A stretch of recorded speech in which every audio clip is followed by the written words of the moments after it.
Betting on sports can be hard, but hiring Morgan & Morgan is easy. Morgan & Morgan is America's largest injury law firm. They have over 100 offices nationwide and more than 1,000 lawyers. Their fee is free unless they win. For more information, go to forthepeople.com/bestbets or dial pound law, pound 529 from your cell phone. That's forthepeople.com/bestbets. This is a paid advertisement. The numbers told the story. They always do. It's one of those idiots who believe in analytics. This is a numbers game with Gill Alexander on VSiN. Hour number 2 of a numbers game at VSiN, the sports betting network, VSiN.com, Game Plus, iHeartRadio, YouTube TV. It's Gill Alexander. It's Kelley Bydlon alongside. This is usually Football Friday hour. It still is, but Fezzik is off today. Yeah, give him the day off. He called a shot early in the week, too. He's like, just to let you know, I got a lot going on. But Zach Cohen will join us instead. So we're looking forward to that. So it's Fallica, Zach, and Dr. Bob with a little NFL bets, are we sure? A little NFL bets and are we sure tossed in the middle of it. Let me get some tweets before we get to Fallica. Shooter McGamblin. Cam Ward still exists in the Heisman race also. I took a bite at 15-1 for an award that has traditionally been awarded to the best quarterback on the best team. I like those odds. 12-1. Conference champs, maybe. Jason McKinney, turducken is wonderful, but it's got to be done right. When I was watching the end of the Bears-Lions, I'm pretty sure I heard Todd Wishnev losing his mind. Ice Cold Gambler. Man, I hate to admit it when I'm wrong, but Kelley proved me wrong and made it into work today. Good for you, Kelley. Yeah, haters. The Friday streak starts today. Happy weekend, guys. Yeah, you noticed too, huh? Brian Schaefer, with your outlook on Gentry winning the Heisman, which I agree with, he says, shouldn't the same be for Saquon winning MVP in the NFL? He breaks all the NFL rushing records, and they still give the award to a quarterback, then they will never give it to a running back. Let's call it QVP. Brian, I think you're right. And Aaron Schatz, who's one of the 50. The biggest difference is, right, there's 938 Heisman votes. There's literally 50 for these NFL awards. That's the biggest difference. But you're right.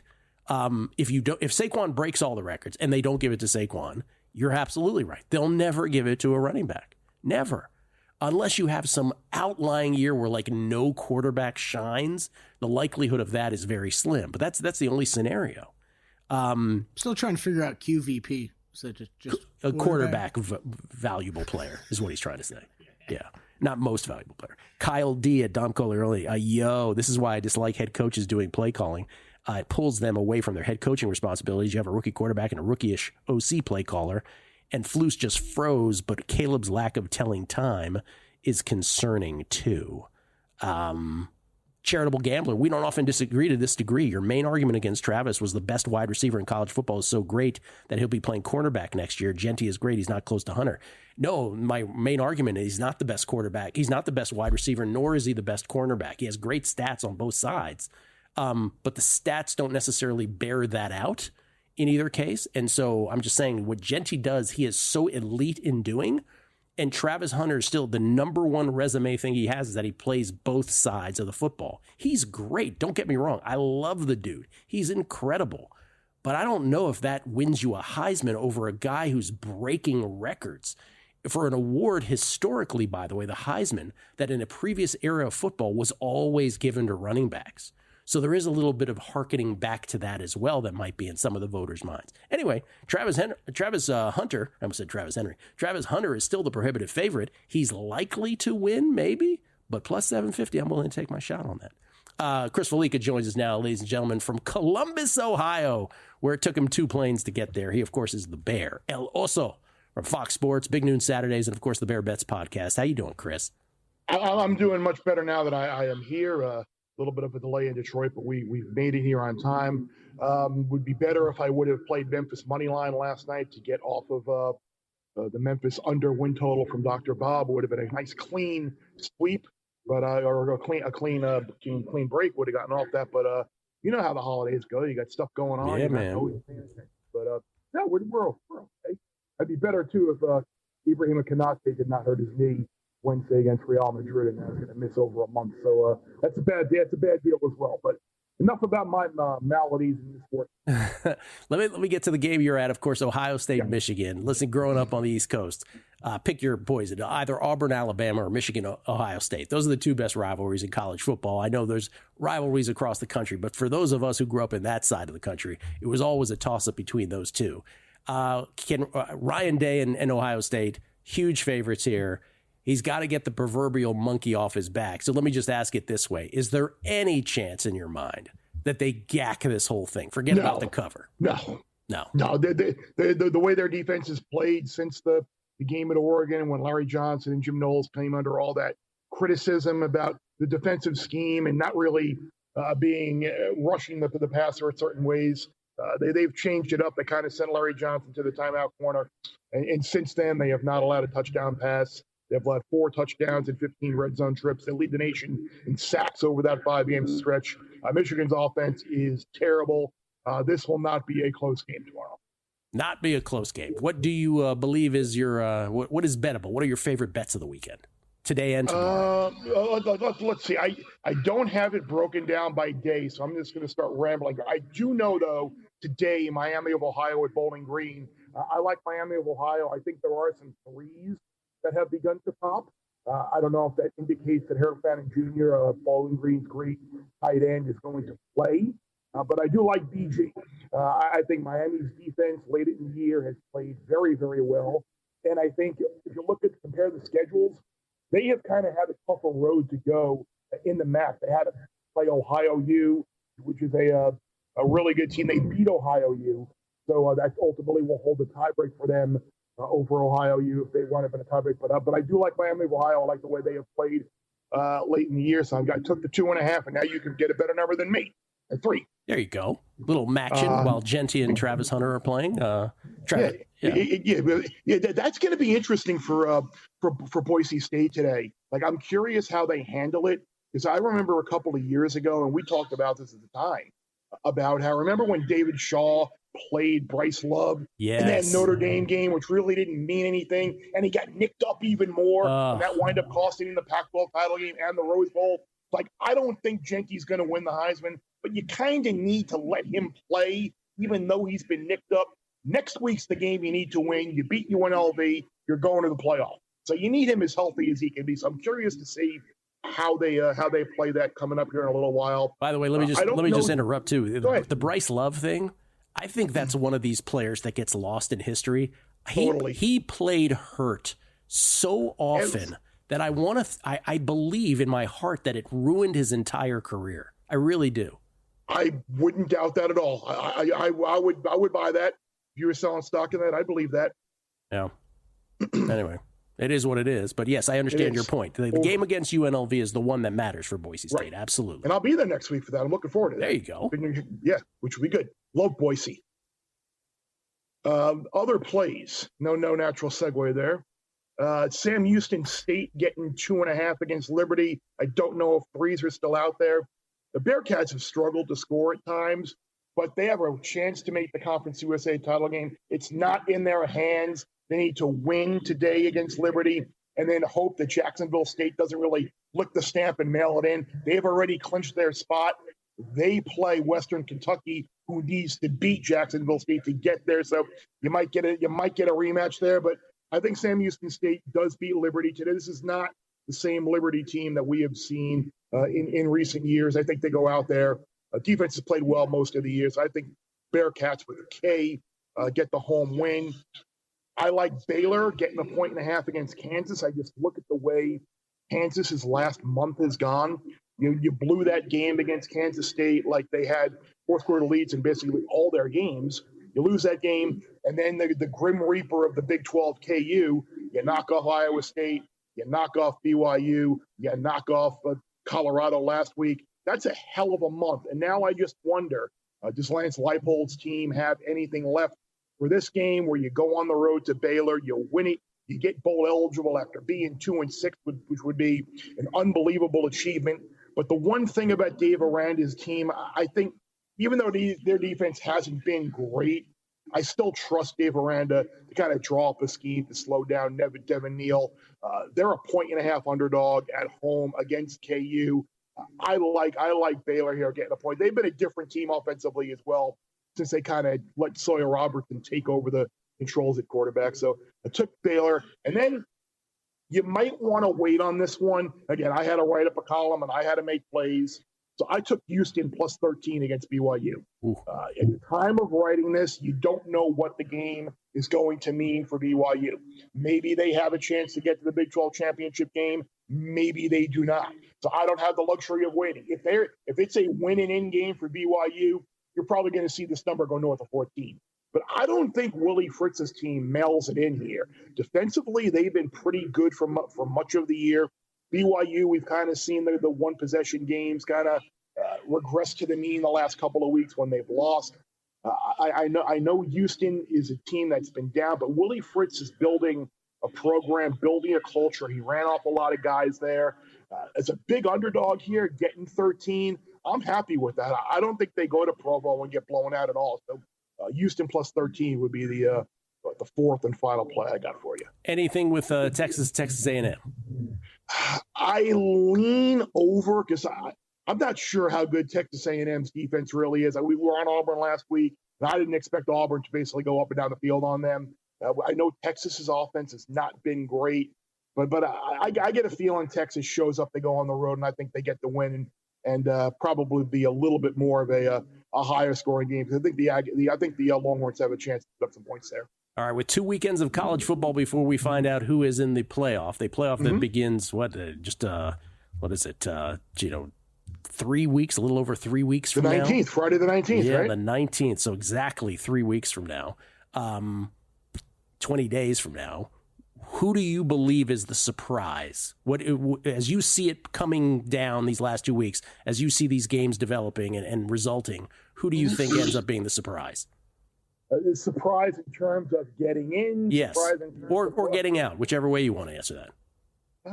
Let me take a quick little look here at the... is it UNLV getting in? Is it, what do you believe? That would be a very good one, because I think the way Boise has played the last couple of weeks, I actually took a little UNLV plus 240 to win the Mountain West last week. Okay. Just because I think if you look at how Boise has played against Nevada, how they played against Hawaii, how they played against San Jose State, how they played last week at Wyoming, they might be that team that just peaked a little bit too early. So we could be looking here at the Rebels with an opportunity to get into the Thank you, Chris.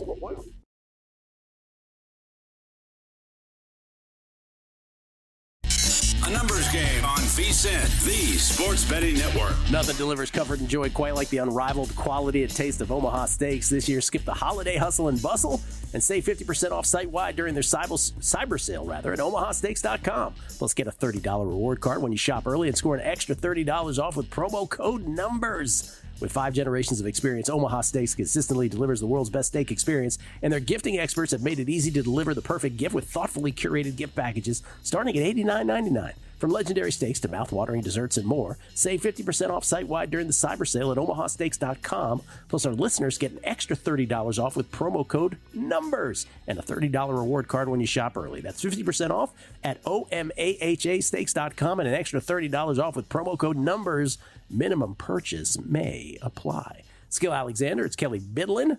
Zach Cohen is kind enough to join us on this Friday to talk football, to talk basketball, to talk tennis with us. He wants to talk about everything, and we will absolutely indulge him on that because I'm excited to talk about it. He comes to us courtesy of the Progressive Guest Line. You can follow him on Twitter at BettingOnX, and he is part of the glue that holds this whole operation together at VSiN. How you doing, Zach? I'm doing well. How are you guys? We're well. Let's start with the tennis. I mentioned this yesterday. Iga already serving, almost done with serving. We learn a 1-month suspension. This on the heels of Jannik Sinner. I was talking about this earlier in the year when this went down, about how when it's a big-time player like Sinner or Iga, number ones or number twos in the world we're talking about here, depending on which time of the year we're talking, it's kind of like it's done with already. It didn't really happen. What's your take on this? I just feel like it's a huge waste of time. I wish that they didn't release it the way that they do, because we get people get push notifications and it says Iga Swiatek, Jannik Sinner, ruled to be doping. And it's like you read further into the story if you actually click it, and it's like trace samples of these things that are in their, medicines that they're already taking that, could not possibly be helping them in any way. So I think that I see a lot of people say that they're getting preferential treatment for being number ones in the world, which that's not true. They do have an advantage. That's having the best lawyers, best scientists that can help them prove their cases very quickly. But these are non-issues that are really looking bad for the sport. I would agree with you that the headline is way more salacious than the actual reality once you read them. You're like, oh, It's like this infinitesimal something or other that no one really knows where it came from. Taylor Fritz had the best tweet about this yesterday, I thought, which is if it's a player you like, right, you immediately sort of dismiss it as, hey, look, the article says it's nonsense. If it's a player you don't like, you're more likely to be like, hey, Simona Halep, 9 months. You deserve more than that. And, Simona Halep had to do 9 months of, know, so I don't know. I agree with you that in the end, the upshot is it feels like a colossal waste of time. Yeah, and I think Halep, like you see all the old players that get banned, get in trouble. They come out and they say that it's not fair to them. I believe Halep had real steroids in her system. She just did not know she was taking them. There's a difference between that and what was happening with these two. Like Iga was taking melatonin, and there was just, this smallest amount of whatever this was in her system. I'm not going to try to pronounce it. And then, Sinner, they found the source immediately and they fired his entire medical team. Right. But as you were saying off air, but then if you have like a Djokovic fan, they go crazy about it when it's like, hey, Djokovic is kind of defying all rules that we know of being able to play tennis at a high level for all these years, because that's not suspicious at all. So it's like it's unbelievable. Just look at Jannik Sinner and tell me he's on steroids. The guy is like, exactly. He's a twig. He has the worst stamina of anybody in the top 5. He's always injured. Like if he's on steroids, they are not working. Yeah. Yeah. All right. I think we gave I that hate enough. Those kind of steroids. I think we gave that enough juice.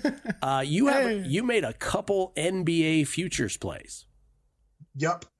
So the ones that I really like, I took it before the season. I took it again at 20-1. I took Steph Castle to win Rookie of the Year. And I just kind of think this is still very good value, even at 8-1, which is probably the best you're going to find it now. I feel like he should be number 2 behind Jared McCain, ahead of Dalton Knecht, and kind of in the pole position for a player that's going to leap to number 1 if McCain starts to struggle when Paul George and Joel Embiid are back, which I do think is going to happen. But Castle has just been an unbelievable defender right out the gates. He's scoring in double digits on a nightly basis, starting to rack up 5 to 7 assists per night. He has been the best defender in this rookie class, but he's now starting to play consistent offense, which is the question mark for him coming into the year. And he's doing it on a Spurs team that is right in the playoff mix. I believe they're 10th in the play-in right now. I think that they're a team that is going to compete for the play-in all year long. But I think that Castle's making the biggest winning impact of any rookie, and the numbers are starting to get there with a guy like McCain. McCain obviously scoring 20 plus, but he's doing it in losing efforts, and he has 2 stars that are going to take the ball away from him when they return. Yeah, Stephon Castle right now 8-1. Knecht and McCain, as you said, short of McCain minus 140, the favorite. Dalton Knecht plus 250, but then it is Castle at 8-1. Yep. Zachary Rissache leading the double-digit parade at 14-1. What was the other one you made? I took Amen Thompson 20-1 to win 6th Man of the Year, which is pretty outrageous price. It's like plus 700 to plus 800 everywhere, but you can find a 20-1 out there, and I would take it if you can. He has been probably the best wing defender in basketball this year for a Rockets team that is second in the Western Conference right now. I think that he's playing as well as anyone coming off the bench. I know that Pritchard is the current betting favorite in the market, but to me, it'd be Thompson. I think that price is just crazy. So make sure you look out there for the best numbers. It is out there. Thompson has just been awesome this season, his second year in the league. Yeah, or you could be me and bet Norman Powell to win most improved, and then the second I bet him, he misses 4 or 5 games with a hamstring. He's back today. Yeah, back today. Finally. Is that official, Zach? I was going to say he might be back today. Yeah, I saw he was upgraded to questionable. That's usually a good sign. Yeah, it's brutal timing. Yeah, brutal. That sucks. Yeah, not good. Okay, let's start. Anything college football this week? I'm laying 29 with Indiana. It's a lot of points. I don't really feel great about doing that, but I do think that they're going to try to pick up some style points after that loss last week. I think that they're probably in no matter what. Whether or not I think they should be is a whole other problem, but I do think that they are going to, kind of lay the wood to Purdue. It's just a Boilermakers team that is outside the top 100 in both EPA per play and EPA per play allowed. Really bad on both sides of the ball, and I do think, I think Cignetti's going to want to run this up, not just because of the college football playoff, but because of its, an in-state rivalry. I think this is going to get really, really ugly. I think the committee is telling us they're in, right? When they made them 10th. As long as they were on the inside, what could possibly go wrong against Purdue, right? So it's like, I think that's what the committee was telling us, I believe. Mm-hmm. They're also telling us that Alabama was 13th. So if there's any way for Alabama to get in, I think they were also telling us that. Anything else in college football? Yes, I'm also taking the points with Vanderbilt. I just kind of think that game has close game written all over it, not just because Tennessee has a lot of pressure going into this week. They're in the field right now, but a loss could certainly take them out. But also, this is a rivalry game, an in-state rivalry game. I think that Vanderbilt's going to, take pride in trying to ruin Tennessee's season. And Iamaleava just has not been very good away from home this year, and also just against good competition. I do think Vanderbilt kind of qualifies as a solid, competition team. All of his, numbers this year have come against very, very bad defenses, and just like I said, away from home, he's been a different quarterback. I love rivalry week. Sorry about that. It's a tough thing to say. Rivalry week for one reason above all. Brock Osweiler, Kelley, when he gets on a rivalry week game, and you hear him do color, if they throw a flag, his comment is always something to the effect of, "You can't throw that in a rivalry game." Love it. It is just the most ridiculous bit of broadcasting you'll ever hear. It's like, no, it's a rivalry game. That doesn't count. And it shouldn't be able to apply the rules. Okay, NFL, what did you land on? Just 2 plays for me this week. I do like the Chargers against the Falcons. I know that it's a pretty bad spot with the Falcons coming off the bye week, but I think that this number would be a little worse if we saw the Chargers play a little better in these last 2 games. But I don't think Los Angeles is going to have any trouble moving the ball against this Falcons defense, and I do think that they're going to be able to stop Atlanta's offense. I also just kind of think this is a massive, massive coaching mismatch between Harbaugh and Morris. So this is a game where I'd really expect the Chargers to win, and laying the point isn't a problem for me. You could go money line if you want. It's not a lot of juice, but I do think they're going to win this game on the road. What are you talking about? Raheem Morris is one of the 2013 Washington Redskins coaching tree all-stars from that year. This game, I feel like, and I don't know if you'll agree, Chargers-Falcons, anecdotally, more people have an opinion on this game this week either way than any other game this week, it feels like. Oh, okay. I guess I hadn't thought about it that way. The way I thought about it is I'm on the Falcons. I bet the Falcons early, and I feel like I'm just getting everybody we talk to is Chargers. Yeah. Well, is that I'm feeling standalone-ish a little here. Well, you're standalone-ish to begin with. That's true. Standoffish and standalone-ish. No, I'm kidding. He's not. Anything else, NFL, before you get out? Yeah, I played the Jets at plus 114. I'd still play them now at plus 100. I don't feel great about taking New York ever, but I do think this is about as good a spot as you're going to get with them coming off a bye week, playing a Seattle team that they're very, very similar to in terms of EPA per play and EPA per play allowed. I just feel like if the Jets are going to get another win, this is a really good spot for them to do it. And Rodgers obviously is playing through, whatever ailments he's suffering with right now. Maybe you could say that's a bad thing, but I do think he's going to have a good game against this Seattle secondary, which I do think is burnable. And also I think you're going to get Devontae Adams having, more familiarity with the playbook with 2 weeks in the offense. I just feel like this is a really good number for the Jets. I don't think the Seahawks are that much better than them. Yeah. You're a braver man than I. Me too. I want no part of this game, but I can see your scenario coming up. I can see any scenario happening in this game. Like Jason said, I'm getting closer and closer to Seattle. I haven't pulled the trigger yet, but man, you still got faith in New York. Good for you, Zach. Zach, thanks for filling in on a Friday, man. Appreciate it. Thanks, guys. Happy holidays. You too. Zach Cohen at Betting on X on Twitter. We got our G-Bank Best Bets of the Week and some Are We Sure next. A numbers game on VSiN, the sports betting network. Hey, do you want to take down Brian Musburger in poker? Yeah. What about, give me that money. What about Paulie Howard, Mike Palm, Dave Tooley, Adam Burke, Scott Seidenberg? All of them. Especially Seidenberg's money. I'm coming for yours, Scott. Call it all VSiN poker players. VSiN is partnered with Poker Now, and together we're hosting an online poker tournament this Sunday, December 1st, 9 p.m. Eastern. You can win a golden passport for a free seat in the largest poker free roll ever. The World Poker Tour's $5 million free roll in Las Vegas later in December. Visit VSiN.com/poker and register today for your chance to win. That's VSiN.com/poker. Seidenberg's money, that's who you want to take the most? I was trying to decide who I wanted most, yeah. I'll go with Scott. We'll go with Scott. We get tweets at beating the book, the numbers guys. We've had Jason under a cloud of smoke, and now we've had the bear under a pillow covering his face. Audio got better the second half, but I had to look to see if he was underwater. Happy Thanksgiving. Darnell and Brendan doing great work back there, trying to adjust the levels. What you heard was their handiwork. Yeah. It is always tough with Chris. Hey, what's one of the things we love about having Chris on this time of the week? He is on location every single week. What's the tough part technically with that? He's in a different spot every week. That's right. DJ Jams. De Beers should have left Eberflus in Detroit. And when the owner was questioned by reporters on his decision, their response should have been, I like our decision there. LOL. A la what Eberflus had to say after that debacle yesterday. Steve the Proxy. Remember that time when Caleb Williams and his dad were trying to negotiate equity in the team that drafted him? This is the most hilarious idea after 12 games of Caleb. Maybe he works out when they get a new coaching staff, but equity for a rookie quarterback, stop it. Remember when he said they would never punt also?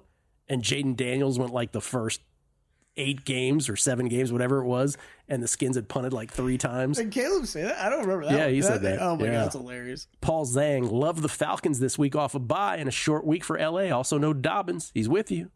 It's all the. I mean, it's a lot of the spot stuff, right? The stuff that Matt Brown hates. Yeah. Matt Brown coming up next, I think. He hates it, but it is. It's the short week, travel to the East Coast, West Coast team traveling east, having to play early. The Falcons off a bye. Which brings us to our G-Bank Best Bets of the Week, or the Best Bets of the Day, courtesy of G-Bank, the official bank of VSiN. Do I get honors here, Your Honor? Yeah, sure. All right, I get you honors. Should have texted them all to you. Genty plus 750, as we just talked about, to win the Heisman. He's about to take the field here in about a half hour. Bengals. I got the Bengals minus 2.5 against the Steelers. This on the heels of a Packers win. Packers is what I loved best this week in the NFL. But my other 2 on the Megapod, which I bet, Bengals minus 2.5 against the Steelers. I think the Bengals are a better football team than the Steelers. Sorry, Steelers fans. I think that. Sorry. And then I'm taking the Cardinals plus the 3.5 against the Minnesota Vikings. Kelley, Bydlon, what do you got here? Both years I like, by the way. I've like gone back and forth considering them like all week, it feels like, but I haven't added them yet. Seattle's kind of on that list for me too. Thunder tonight, I could not believe this line when it opened. Money line was like 115. They were like 1-point favorites. It's out to 3 now, which seems a little bit more appropriate. But it's a trap. I still like it against the Lakers. We saw a similar line against the Golden State Warriors the other night when it looked like Steph was going to play. Yeah. Warriors, better team than Lakers. This was pretty easy for me to pull the trigger on the Thunder here. I love when people in sports betting say it's a trap. It's a trap. Yeah. I will say it makes me a little uneasy. Like I didn't go as big on this tonight as I normally would, with it being the random day after Thanksgiving. There's just too many things that get in my own head about that, of how it might affect these guys. NFL this weekend, Falcons money line, Rams laid to 2.5, Bills laid the 5.5 on the opener. And as I kind of just discussed, several more I'm considering adding, but haven't added. Seattle, I think I'm going to end up on. Seattle. Jason Weingarten joins us. He's on Oklahoma State taking the points against Colorado this morning. That also kicks off in a little less than a half hour. And he's on the Chargers versus the Falcons. People have opinions on that game. Chris Fallica, the Bear, came on from Columbus. He's got 2 today, 2 tomorrow. Today, he's taking Miami of Ohio plus the points against Bowling Green. Little Maction for you. Sam Houston. Taking Sam Houston plus the 2.5 against Liberty. Liberty. That's not the theme song for Liberty University? No? Okay. Tomorrow, Baylor plus the 1.5 against Kansas. And then Houston plus 13, taking the 13 points against BYU. Also, Chris Fallica, by the way, side note off like bonus picks. Text message version. He also, in a hypothetical ACC championship, he's got SMU plus the points. And he said it noted it's up at FanDuel, 3.5, likes the 3.5 with SMU. And he also, Man City. We were talking about Man City earlier, winless in their last 6. He has them to, let me just get this right. To be relegated. Yeah, at 10-1. 10-1. Really? We talk about relegation? Yeah, this is all the we talk about relegation. This is all talk about relegation. Yeah. This is all the penalty stuff or whatever that's hanging over their heads that they can be penalized. That's part of the equation, though, part of the calculus. That's right. And then Zach Cohen just came on. He's got Amen Thompson 20-1 for 6th man of the year. Stephon Castle 8-1 rookie of the year. And then in college football, he's on Vandy plus the points. He's laying the wood with Indiana against Purdue, laying the 29. He, too, is on the Chargers, and Zach is bolder than all of us. Yeah. He's on the New York Jetropolitans against the Seattle Seahawks. Men Thompson one. Zach's making me do homework here early because that is one I'll have to dig into a little bit more. 6-man of the year market is not one I've been very active in. Men Thompson's been awesome. I think his note of just some of the other books being at 7 or 8 to 1 already on him is very telling. So 20 is nice there. And Stephon Castle, man, we are like. Next 15 years might be him and Wemby anchoring that defense, point of attack and rim defense there. That Spurs duo could be quite talented for a long time to come. Yeah. I like his bet there. UConn team is aging well from last year. Paul Carr, Premier League bets. Tomorrow, Brentford first half win versus Leicester City. Nottingham Forest with a win over Ipswich Town. And then Sunday's got Liverpool over Man City. Liverpool over Man City. Your best bet's brought to you by G-Bank, the official bank of VSiN. G-Bank Visa Signature Card is your best bet, delivering 1% cashback rewards on eligible gaming transactions and 2% cashback rewards on all other eligible purchases. For more information, head to VSiN.com/GBank. That's VSIN.com/GBank. Subject to credit approval. Terms and conditions apply. Which brings us, Kelley, to Are We Sure? Estamos seguros. That's right. In the National Football League. What you got? Hey, Gill. Are we sure that Matt Eberflus is going to be a head coach by the time I have my first drink today? We are not. When are you having your first drink today? I don't know. Oh, okay. That's part of the question. Are you having it right after the show, No, or are you waiting until tonight? It's several hours after the show. We're not 100% sure. I mean, there is no excuse for what happened yesterday. We went through it earlier on the show. I don't know how you can continue as a professional football team with this guy as your head coach. I agree. At the same time, what are you, 4-8 now? Yeah, go interim. I am not 100% sure. We are not sure that he will be a head coach before your first drink today. I'm not even sure he should have been one heading into the season. But I'm not even. First of all, he should have been gone several times this year. Yeah. Zach Cohen adding into, what is this, the Hardwood Handicappers text message, plus 450 he's seeing on that Amen Thompson bet places. Okay. Wow. Okay. Are we sure the Cowboys still have a chance? Because Micah Parsons says it, Gill. No, we're not sure. In fact, we know they're not. They don't have a chance. No, they don't. Micah Parsons, we're going to make a run, was his exact quote yesterday. Yeah, probably not, Micah, for the Cowboys, who, by the way, have got Dave Ross all happy. But no, you're not going to make a run. We are not only are we not sure, we are sure the other way. All I know is Lombardi line gets a whole lot better if Dave Ross still has some belief in the Cowboys. So that's good. That is good. I like that. All right, this one we've kind of already answered already, but I'll throw it back at you.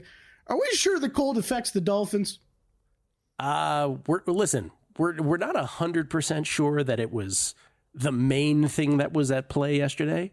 But we're kind of sure about it. Oh, I think we're sure. I mean, we're sure that it has something to do with it. Right. How did you phrase the question? I just said, are we sure the cold affects the Dolphins? Oh, yes, it absolutely affects them. Because we heard a dang player say it. We absolutely. Jordan Brooks said it himself, the linebacker. And again, let me just quote the stat from Next Gen Stats. I'll read it here. According to Next Gen Stats, the Dolphins missed 20 tackles in the loss, which directly led to 132 additional yards for the Packers.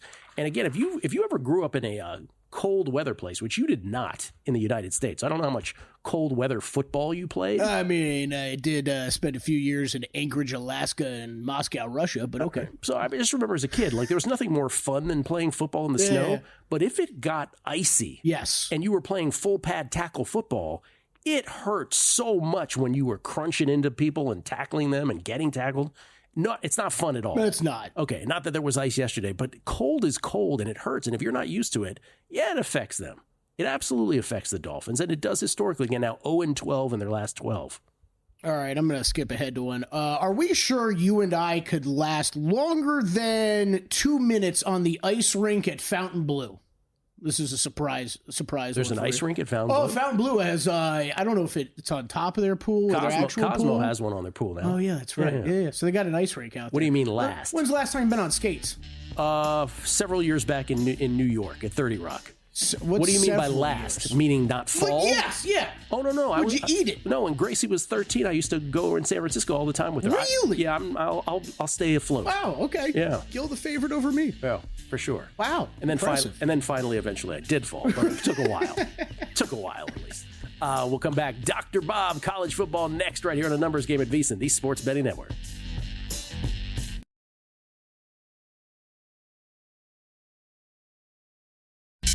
A numbers game on VSiN, the sports betting network. Coming up, top of the hour, Money Moves with Stormy Bonatoni typically, but Stormy is at the BYU game, we think, this weekend. Well, with me and Brian Ortega's minds combined, we have calculated it at a 99% chance that's where she's at. Filling in for Stormy, not one but two human beings, of course. Matt Brown and Jeff Schwartz doing Money Moves, top of the hour, from noon to 2 Eastern. Then Prop Points with John Hansen from 2 to 3 Eastern. And then Adam Shine with Make It Rain from 3 to 4. That's coming up on VSiN, the sports betting network, by the way. We get tweets at Beating the Book. John G, Angry Johnny. Hey, Gill, you handled that out with the Bear the same way the Bears handled the end of the game. Well, you see, here's the thing. Fallica ran out of time. The Bears ran out of time. Sometimes our guests are listening to what's happening in their ear, and sometimes they're not. So, yes, I eberflused Bear off earlier in the game. Thank you for noticing. That was great. Let's see. Paul Bovey. From an offensive standpoint, the weather had zero effect. Quarterbacks 58 of 74. Field goals were 4 for 4. It was overblown, as weather often is. Yeah, again, except for the 20 tackles part again. Yeah. It hurts. I mean, and a player admitted it. And a player on the Dolphins said it. So I don't know what else to tell you. Roger Jones, love the multiple Admiral Akbar references to close the show. Have a great weekend, guys. You know what that's about? Multiple what? I have no idea. C. Spackler, damn right it hurt. Get wet, stand on the sidelines in the cold wind, go cover a kickoff. Damn right it hurt. Oh, it's Admiral Akbar from Star Wars. It's a trap. Oh, it's a trap. It's a trap. Oh, I'm sorry I didn't get I'm not a Star Wars guy. Come on, I'm really not. Well, that's what you got to do this weekend. You got to watch like all 27 Star Wars movies they have now. You would have to pay me an exorbitant amount of money. Or take how many Star Wars movies we up to? Like 16? There's more than 9 total? Really? There's 9. Oh, no. Yeah, 9. The voice of God, Brian Ortega in my ear telling me that I'm right. Ladies and gentlemen, he is a pioneer in predictive modeling of sporting events. He's Dr. Bob. He joins us now courtesy of the Progressive guest line at DrBobSports, drbobsports.com. Bob, how you doing, man? Pretty good. Speaking of tweets, apparently I suck now. After going 0-2 last week.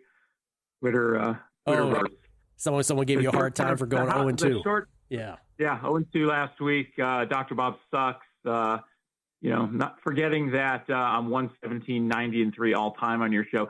And I wrote the guy back. I'm like, if you went to a Yankees game and saw Aaron Judge go 0 for 4 with 3 strikeouts, which he does all the time, would you think he sucks?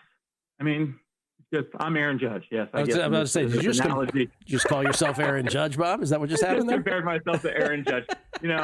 We can all strive to be the best. Well, but anyway, it's just the short-term mentality of gamblers. So I said, look, be an investor, not a gambler. Don't overreact to short-term results. But haven't you said before, Bob, though, if you could distill the biggest, I think you've been asked this before, what is the biggest reason for your success? I believe your answer is the ability to overcome negative variance, which is what you're kind of talking about there, right? Well, I do not let recent results of my model or recent results of my method change what I know works. And some people lose faith in what they're doing if they go through, a bad run in their model or whatever they do. And that just makes it worse. I have full confidence in what I'm doing. I've been modeling for years and years and years, and my models work.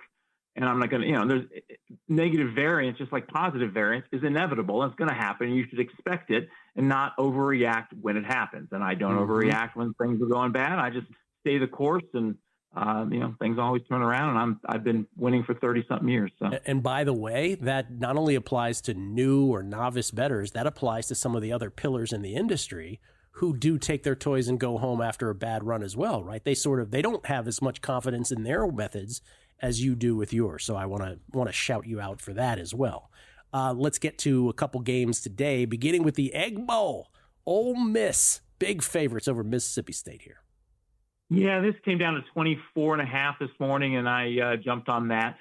It's just a lot of it depends. Look, Mississippi might be a little bit emotionally flat after losing last week and getting knocked out of the playoffs, but they're not out of the playoffs. Like, upsets happen, and they're just a few spots down from being back in the playoffs. And this is a rivalry game, and this is Lane Kiffin, who's a bully. His teams are 4-0 against the 21 points or more this season. And Mississippi State's actually been a good bet as a big underdog. They're also, been good as a big underdog. But if Mississippi comes to play and they're not like, woe is me after last week's loss, then they should blow out Mississippi State. I mean, the offense is averaging, 38.5 points a game, and Mississippi State's defense is terrible. The Bulldogs allow 73% completions and nearly 9 yards of pass play to the FBS teams they face this season. I mean, the Rebels are just going to be able to throw the ball all over the field, regardless of whether Trey Harris plays. Harris has missed a lot of games, and the offense has been just as good without Harris. They might miss running back Parrish a little bit. He's worth about a point. But even factoring that in, I have Mississippi with over 600 total yards and 8 yards of play. I mean, Lane Kiffin's he's not against running it up, especially if he thinks he needs to, impress the committee. Mississippi, as far as Mississippi State's offense, they've been pretty good. They're about, a little worse than average for an SEC team, but pretty good overall. But they're about the same as the average offense that the Rebels have faced this year. And Mississippi's only given up 15.3 points per game. So if Mississippi's scoring 45 or more and Mississippi's, below 20, I think minus 24.5, 25 is a good bet. In fact, if the starters stay in the whole way, I have Mississippi by 34. And with some garbage time mixed in, I come up with 32. And there may not be garbage time. He might run it, just keep the starters in and run up the score. But either way, there's value at minus 25 or less. So I think Mississippi. The line you said in there that resonates the most, and Lane Kiffin is a bully. He sure is, man. Is. He has no compunction running up a score. He loves it. No. Yeah, look at the bad teams they faced this year, the scores they put up. It's just ridiculous. All right, well, this isn't as big as the Egg Bowl, but for those who live in Northern California, Stanford and the Spartans of San Jose State. You have a play on this. Yeah, I mean, this one's probably big for San Jose State. Yes. I mean, they're facing a Power 4 team. They're 6-5, not guaranteed of a bowl. Mountain West teams that are 6-6 are not guaranteed a bowl game. Getting to 7 wins would put San Jose State in a bowl game. And Stanford, what does Stanford have to play for? I mean, they're 4-7. What are they? 4-7 or 3-7, something like that. Mm-hmm. 3-8, 4-7. They just blew a double-digit fourth quarter lead to their rival Cal last week. And now they have to play a non-conference game against San Jose State. I mean, how do you get up for this game? And even if Stanford is up for this game and plays their best, you're talking about a San Jose State team with a very good offense. Walker Yet had became the quarterback about 5 weeks ago. He's been really good. Last week, it was a pouring rainstorm in San Jose, and apparently he cannot throw in the rain. He's from Southern California, hasn't played in rain much. I read the articles after the game. He's like, well, I'm not used to playing in the rain. He was 4 of 22 passing last week against UNLV. And he's still averaging 8.1 yards per pass play for the season, even after 4 of 22 last week. I think he'll bounce back. It's supposed to be nice weather tonight in San Jose. So the offense has been really good with Yet at the controls. He's been much better than the former starter Brown. The Stanford offense is terrible. The San Jose State defense is better than average on a national scale. I don't see how Stanford's going to get their normal 20 points a game. They might get around 20 points a game, but San Jose State's got a better defense, a much better offense, and more incentive, and they're laying 2.5 at home. I think the line's bad, so I think San Jose State. San Jose State laying the 2.5 against Stanford. By the way, Stanford 3-8 on the season. Last thing, Bob, it appears like your stance on Indiana is going to. It appears like the committee agrees with you that despite the big loss to Ohio State, they have them 10th. It looks like what they did by that is saying Indiana's in no matter what here. So they agreed with you on the Hoosiers. Well, it's disappointing that they played so bad in that game. They started off well and then just kind of fell apart with some misfortune and they kind of lost their composure. But Ohio State is the best team in college football. So, that's going to happen. But I still think, Indiana is a top 12 team. I mean, power ratings wise, Las Vegas ratings wise, would agree. So I think they deserve to be in. Okay. Once again, Bob's picks today. Again, he is on San Jose State laying the points against Stanford, and he's on Ole Miss laying the points. Lane Kiffin and the Rebels laying the points against Mississippi State. Bob, thank you as always, man. I hope you had a great Thanksgiving, and say hello to the family, sir. Appreciate it. All right. Yeah, the family was here in the house, and they were bothering me while I was trying to work. So that was my Thanksgiving. Like, leave me alone. Get off my lawn.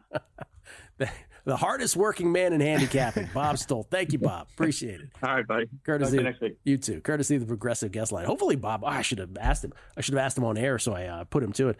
I think he said he would be on the Megapod too, as well. Oh, there we go. Once the college football regular season wound down. So I know we have championship week next week. So hopefully we can get him on the Megapod as well for the NFL side. We've done all we can do. Kelley, good luck with all your bets this weekend, my Thanks, friend. man. You too. Hey, thank you so much. And good luck to all of your bets, college, pro football, and beyond.